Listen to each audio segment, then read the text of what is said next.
Et nous enchaînons à présent avec Enjeu Patrimoine, un enjeu patrimoine qui va se consacrer aux nouvelles attentes des épargnants. Et pour en parler, nous avons le plaisir de recevoir sur le plateau de Smart Patrimoine Frédéric Puzin. Tout d'abord, bonjour Frédéric Puzin. Bonjour. Bienvenue sur le plateau de Smart Patrimoine. Vous êtes fondateur de Quorum l'épargne, mais vous avez également écrit le manifeste des nouveaux épargnants dans lequel vous proposez, vous formulez un certain nombre de propositions justement dans ce plaidoyer pour une épargne utile. On va y revenir dans un instant. Nous avons le plaisir d'accueillir également sur le plateau Philippe Dupuis. Bonjour Philippe Dupuis. Bonjour.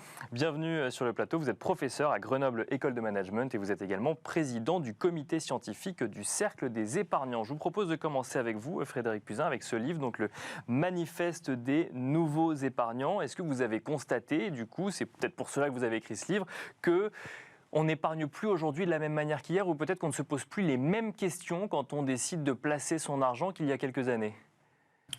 Je ne sais pas si des choses ont changé, je ne suis pas si vieux que ça. Donc, ce qui s'est passé au cours des dernières décennies, je ne suis pas qualifié pour vous en parler. Par contre, je peux vous parler de la trajectoire de mon entreprise, Quorum, qui est partie de il y a 10 ans de zéro sur un marché, en n'existant pas, et en étant aujourd'hui le leader. Et j'ai appliqué des recettes que j'aurais aimé qu'on m'applique moi-même quand j'étais de l'autre côté de la barrière, que épargnant. Ouais. Voilà.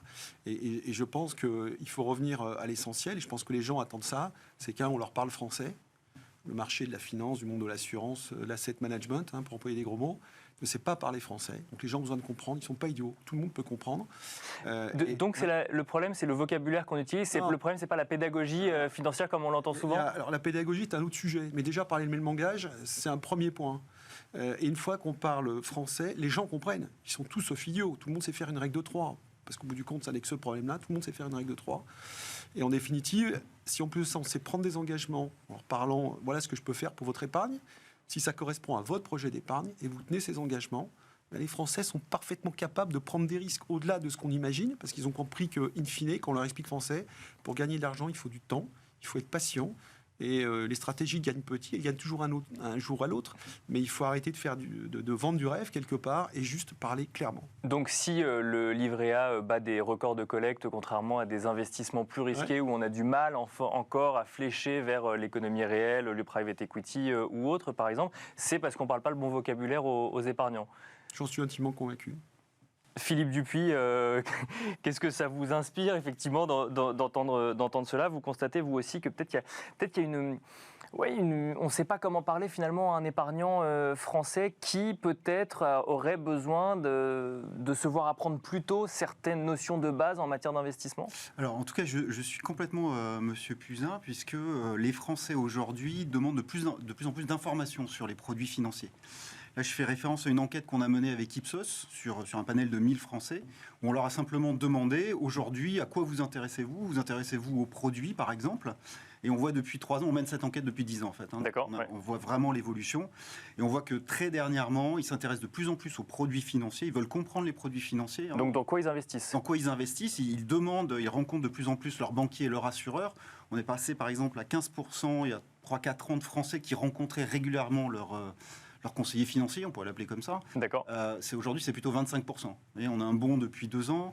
On a des Français qui nous disent à 38% qu'ils s'intéressent aux produits financiers. C'était 20% il y a 3-4 ans. Et tout ça, on peut le faire sur l'économie aussi.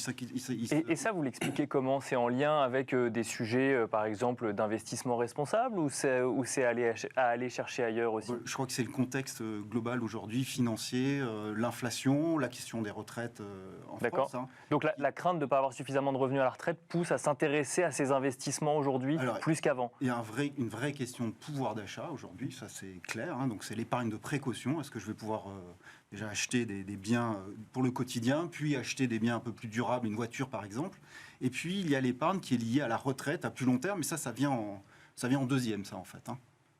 Frédéric Puzin, j'avance sur d'autres sujets puisqu'on n'a que 15 minutes tous les trois. Il y a un certain nombre de choses que vous mettez en avant dans votre livre, des sujets qui peuvent parfois fâcher sur le sujet de l'investissement, notamment sur les niveaux de frais qu'on peut se voir appliquer quand on est épargnant. Bercy s'est d'ailleurs un petit peu penché sur le sujet, la CPR aussi, et c'est vrai que quand on regarde un peu dans le détail, quand on y arrive, parce que c'est pas toujours évident, on se rend compte qu'on peut avoir des frais cumulés par différents intermédiaires entre l'épargnant qui va investir sur un contrat d'assurance vie et la gestion effective, effectivement, en bout du bout, d'investissement dans des actions, par exemple.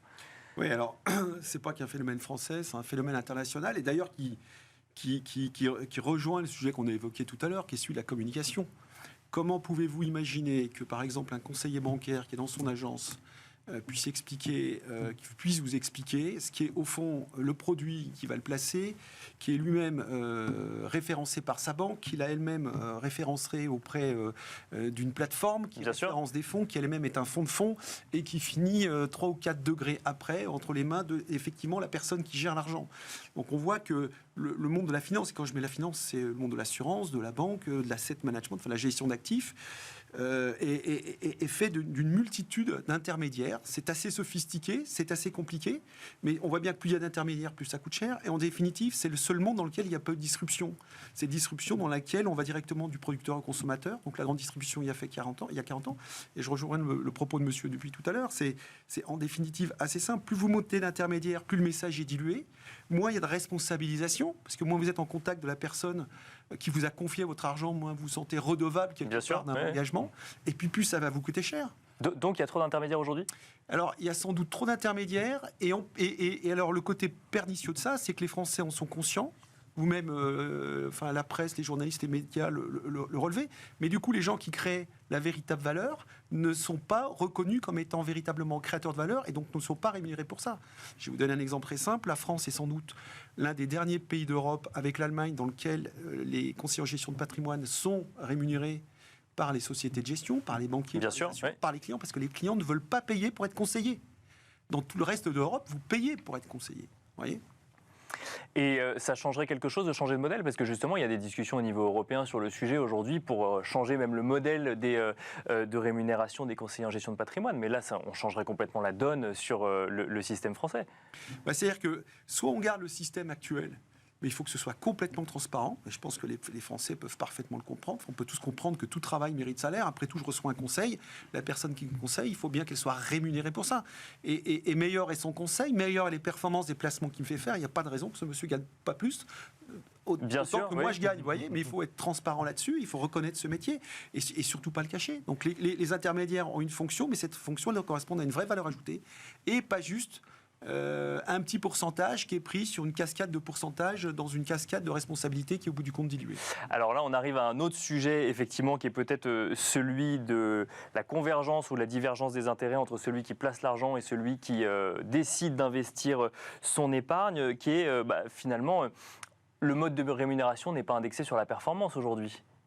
Alors, il n'est pas indexé sur la performance, sauf peut-être dans quelques cas. Alors, quand je dis qu'il n'est pas indexé sur la performance, vous noterez que vous êtes un professionnel, vous connaissez le sujet.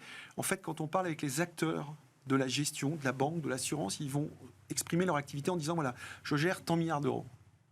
Voilà, je gère X milliards d'euros. Pourquoi ? La raison est très simple, c'est que leur rémunération est liée au niveau d'épargne, au volume, volume d'argent qu'ils gèrent. Ils prennent un pourcentage sur un volume d'argent. Donc, on ne parle pas d'un client. On ne parle pas, parle pas de vous. Bien sûr. On ne parle pas de la personne qui va aller toquer à l'agence bancaire ou à l'agence d'assurance. On parle des encours. Et donc, ce phénomène-là fait que la priorité, c'est de gérer des volumes. Donc, il faut attirer les épargnants sur des thématiques qui vont permettre d'augmenter mes volumes. D'accord ? Et je pense qu'il y a une forme de distorsion qui est liée à ça. Alors, je ne dis pas que tout le monde est perdu entre l'intérêt du client et l'intérêt de l'entreprise. Mais on voit bien que le mode de fonctionnement, les réflexes et le mode de rémunération est une forme de distorsion. Est-ce qu'il faudrait envisager un secteur de la gestion de patrimoine où on ne rémunère que, par exemple, quand on a fait gagner de l'argent à ses clients ? Ça existe. Hein. La SCPI, vous ne gagnez de l'argent que si vous encaissez des loyers. Si vous encaissez des loyers, vous payez des dividendes. Si vous n'encaissez pas de dividendes, vous n'êtes pas rémunéré. Donc, vous n'êtes pas rémunéré pour votre gestion parce que vous avez mal fait votre boulot. C'est pas choquant, hein ? Philippe Dupuis, alors là, effectivement, on est sur le modèle même de la gestion de patrimoine en France, mais est-ce que vous constatez ces questionnements dans les échanges ou dans les études que vous pouvez mener vis-à-vis des épargnants ? Alors, moi, je voudrais réagir à ce que vient de me dire M. Puzin, parce qu'on sait que les épargnants investissent beaucoup sur la base des rendements passés, en fait, qu'ils observent. Hein. Bien sûr, même s'ils ne présagent pas des rendements futurs, rappelons-le. Exactement, c'est ça. Donc, on ne peut pas présager des rendements futurs et donc essayer de rémunérer personne ne peut en présager, hein, même l'asset manager. Hein, je peux vous le dire. Donc on ne peut pas tenter de rémunérer l'asset manager sur son travail, sur sa performance finalement. Je pense que c'est au-delà, c'est plutôt le conseil qui est menée, l'accompagnement, la pédagogie qui doit être rémunérée. Aujourd'hui, il y a des questionnements qui se posent au niveau de l'Union européenne qui voudraient supprimer ces commissions basées sur le conseil. Bien sûr. Donc au Cercle des épargnants, on n'est pas très favorable à ces questions. Un pas qui est intéressant de la part de l'Union européenne, c'est la réglementation PRIPS, qui, elle, a mis en avant les frais qui sont collectés par les intermédiaires. Maintenant, ils sont visibles. Et donc, un effort qui doit être vraiment fait par le conseiller financier, c'est de montrer à son client quels sont les frais qui sont maintenant visibles sur les documents d'information clés qu'il doit remettre au client. Donc ce que vous dites, c'est que finalement, gérer de l'épargne, c'est un métier et qu'on ne peut pas présager du contexte économique qui viendrait créer une plus ou une moins-value. C'est ça, et qu'on ne peut pas se baser que là-dessus pour définir un modèle économique. Le sujet, c'est pas tant le rendement que le rendement ajusté du risque. Quels sont les risques qui ont été pris, quels sont les analystes sur lesquels on s'est basé, l'analyse du risque qui a été faite. Et c'est ça de la gestion d'actifs. C'est pas promettre un rendement qui est basé en fait sur une évolution future des actifs financiers, de l'économie, que très franchement personne ne peut vraiment anticiper. Est-ce que pour autant, vous faites le constat aussi qu'il y a peut-être un petit peu trop d'intermédiaires sur la chaîne de valeur, comme nous le dit Monsieur Puzin, et qui viennent grever le rendement avec le niveau de frais associé? Alors je vais vous faire une réponse un peu décevante, je ne travaille pas sur ces sujets, donc je ne prendrai pas position et je laisse Monsieur Puzin sur le sujet.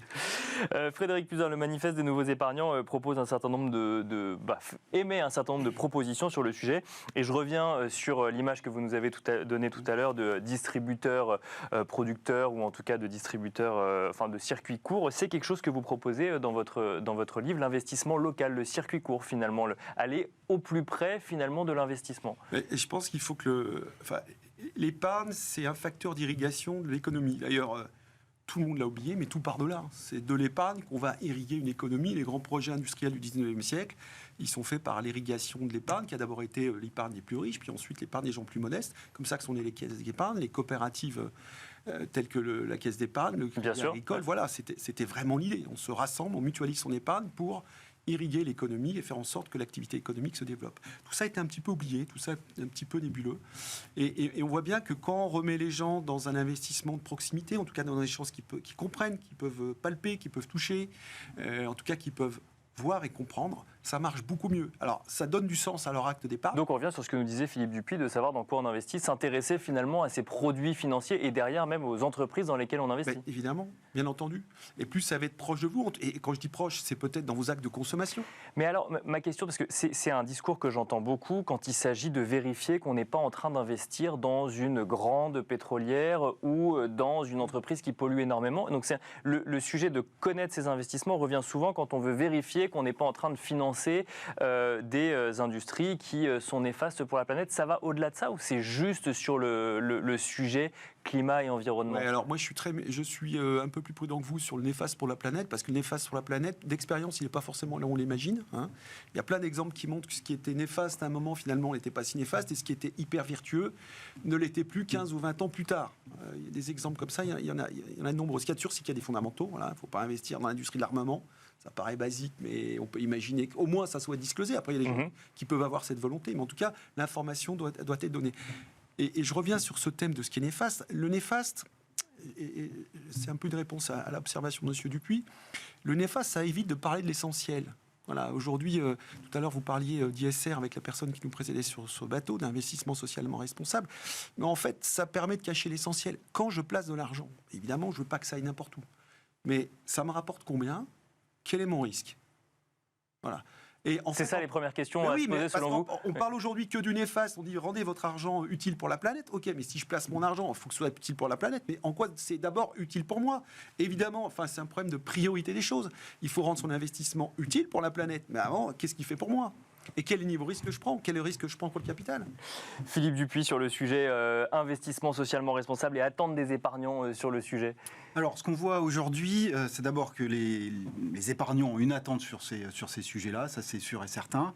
Par exemple, on leur a demandé sur des plans d'épargne retraite, quels sont les plans qu'ils préfèrent. Ils préfèrent toujours ceux où il y a de l'épargne durable. D'accord. Oui, donc c'est quand même un critère de choix. C'est un critère de choix. Cependant, aujourd'hui, avec ce problème de pouvoir d'achat, quand on leur demande si vous avez à faire le choix entre rendement et épargne durable, le choix se fait peut-être pas toujours, parce que l'épargne durable, c'est aussi du rendement. on voit qu'il y a un titre là qui se fait petit à petit vers le rendement plus que vers l'épargne durable. Donc D'accord, on commence par le rendement et ensuite on va regarder si c'est durable. C'est durable, ou en tout cas on s'est décalé depuis quelques années sur un peu plus de rendement plutôt qu'un peu plus d'épargne durable. Toujours ces questions de pouvoir d'achat, d'inflation, qui sont vraiment prégnantes aujourd'hui chez les Français. Merci beaucoup, messieurs, d'être venus sur le plateau de Smart Patrimoine. C'est déjà la fin de notre échange passionnant. Merci Philippe Dupuis, professeur à Grenoble École de Management et président du comité scientifique du Cercle des épargnants. Merci Frédéric Puzin, fondateur de Quorum l'épargne et auteur du manifeste des nouveaux épargnants. Merci à vous de nous avoir suivis et à très vite sur Bismart.